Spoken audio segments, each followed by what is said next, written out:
Alors je vais vous proposer une vidéo sur le cours sur la pression et les températures de changement d'état, en sachant que la classe virtuelle n'a pas fonctionné pour tout le monde, vu les problèmes au niveau des inscriptions, et même lors de la diffusion de la classe virtuelle, il y a eu des problèmes de son.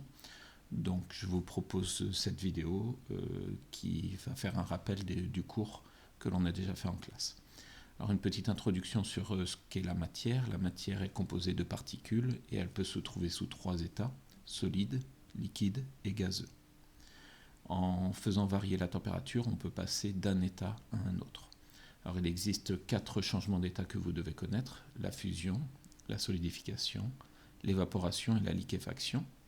Si on prend l'eau pure, vous allez voir que les particules, en fonction de ces états, vont être positionnées de façon différente.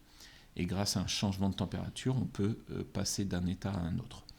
Pour l'eau pure, il y a 2 températures à connaître. La température de fusion, qui est à 0 degré, qui est la même que la température de solidification, et la température d'évaporation ou de liquéfaction, qui est à 100 degrés. Donc ça, c'est la caractéristique de l'eau pure. On pourrait aussi voir pour d'autres liquides purs, comme l'alcool pur, l'éthanol, qui, elle, a une température d'évaporation de 79 degrés. Alors ici, vous avez des graphiques que l'on a vus l'année dernière en 5e, où vous avez l'évolution de la température. Donc il y a une augmentation de température jusqu'à avoir un palier, et ce palier correspond au changement d'état de l'eau. Donc ici, il n'y a pas d'augmentation de température parce que la quantité de chaleur est utilisée pour le passage d'un état à un autre. Ici, c'est la solidification. Vous avez un autre graphique où là, vous avez une diminution de température avec un palier à 0 degré. Et bien là, vous avez la solidification de l'eau pure. Et ici, vous avez un troisième graphique avec un troisième palier ici à 100 degrés qui correspond au passage de l'eau liquide à l'eau sous forme de vapeur.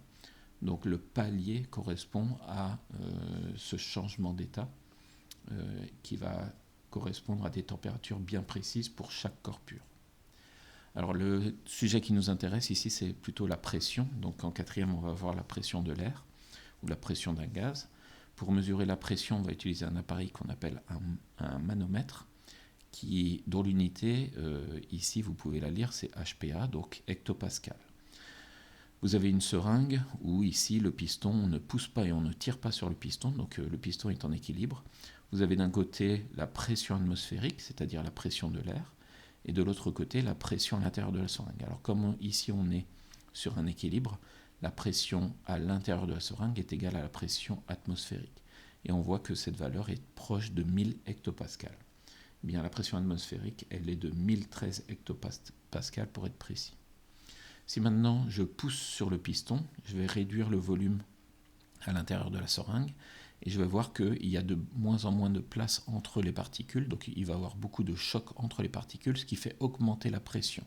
Donc on était parti de 1000 et là on arrive à des valeurs qui s'approchent entre 1500 et 2000 hectopascales. Donc ici la pression a augmenté par rapport à la pression atmosphérique. La pression atmosphérique ne change pas, elle est toujours à 1013 hectopascales, mais la pression qui est ici, elle est plus importante que la pression. Alors ici, la pression à l'intérieur de la seringue est plus importante que la pression atmosphérique. Donc ici, on a une augmentation de pression en poussant sur le piston. Alors si on tire sur le piston, on va augmenter le volume. Il y a de plus en plus d'espace entre les particules, donc de moins en moins de choc.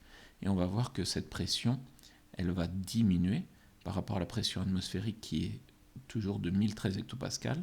Lorsqu'on tire sur le piston, eh bien, on verra que cette pression, elle va diminuer, elle sera inférieure à 1013 hectopascales.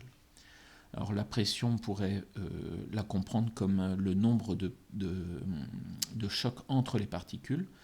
Moins il y a de place entre les particules, plus il va y avoir de chocs, et donc plus la pression mesurée sera importante. Donc tout à l'heure, je l'ai dit, on utilise un manomètre pour mesurer la pression dont l'unité est le pascal. Un hectopascal correspond à 100 pascal. Et cette pression, la pression d'un gaz, elle varie en fonction de 2 choses. En fonction du nombre de particules dans le contenant ou en fonction du volume du contenant. C'est-à-dire que si je rajoute des particules, la pression va augmenter. Si je supprime des particules, la pression va diminuer. Si je diminue le volume, la pression va augmenter. Si j'augmente le volume, la pression va diminuer.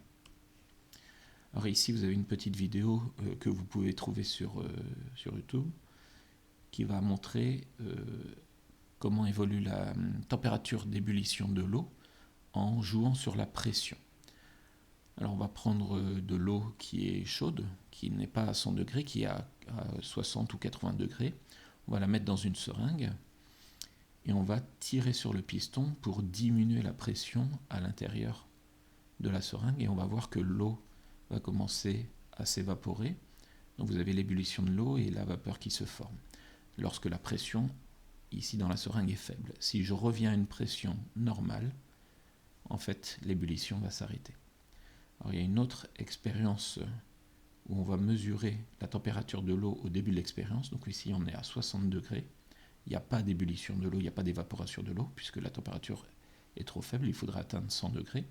Par contre, si on crée un système qui permet de diminuer la pression dans le flacon en verre, eh bien petit à petit, on va voir que l'eau va commencer à s'évaporer alors qu'elle est seulement qu'à 60 degrés.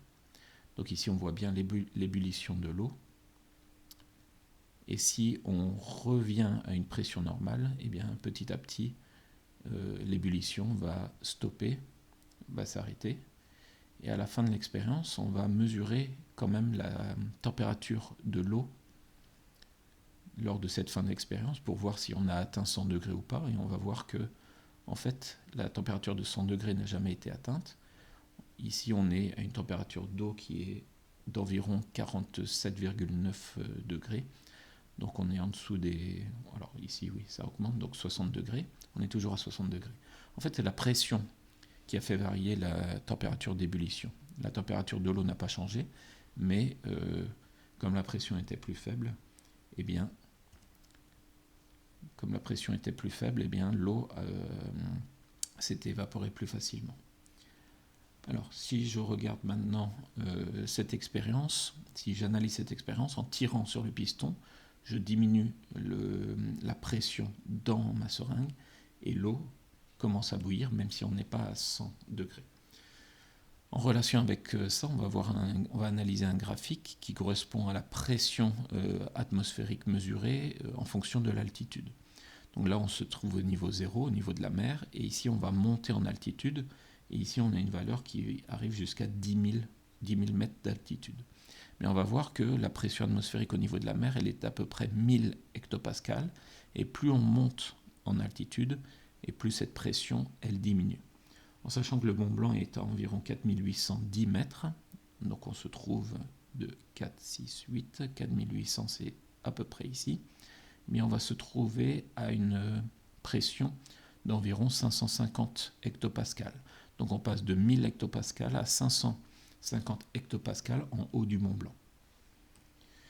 Donc ici vous avez une image qui montre aussi la différence au niveau de l'ébullition sur une pression normale, c'est-à-dire au niveau de la mer, de 1013 hectopascales, on va avoir une température d'ébullition à 100 degrés. Alors que si on se trouve à des pressions inférieures, en haut de la montagne par exemple, la température d'ébullition, elle diminue, donc l'eau va bouillir à des températures plus faibles que 100 degrés. Et à l'inverse, si on augmente la pression, eh bien, la température d'ébullition va augmenter.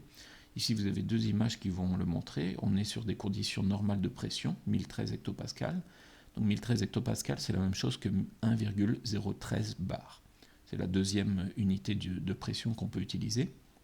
Donc 1,013 bar correspond à 1013 hectopascales. Sur des températures, sur des pressions normales, en fait, vous aurez l'ébullition qui commence à 100 degrés. Si maintenant on place l'eau dans un récipient avec une forte pression, ici on est à 2 bars, ce qui correspond à 2000 hectopascales, mais on va voir que l'ébullition va commencer à des températures beaucoup plus élevées, c'est-à-dire 120 degrés ici, et vous commencez à voir l'ébullition. Donc si on augmente la pression, la température d'ébullition va aussi augmenter. Les recherches que je vous avais demandé de faire sur Blaise Pascal. Donc Blaise Pascal, c'est un mathématicien, physicien et philosophe français, 1623-1662, donc c'est les dates que je vous avais demandé de retrouver. En fait, il est connu ou il est reconnu pour la mesure de la pression atmosphérique. En fait, il a refait une expérience d'un Italien qui s'appelle Torricelli qui a permis de mesurer la pression atmosphérique.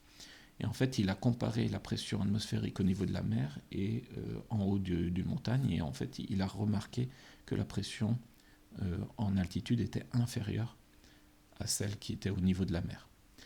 Et la découverte qu'il a effectuée à 19 ans, en fait, c'était la calculatrice, la machine à calculer.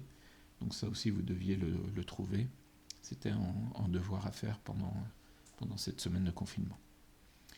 Alors, vous avez ensuite la masse de l'air, mais je proposerai une autre vidéo pour la suite de ce cours. Je vous souhaite bon courage et travaillez bien.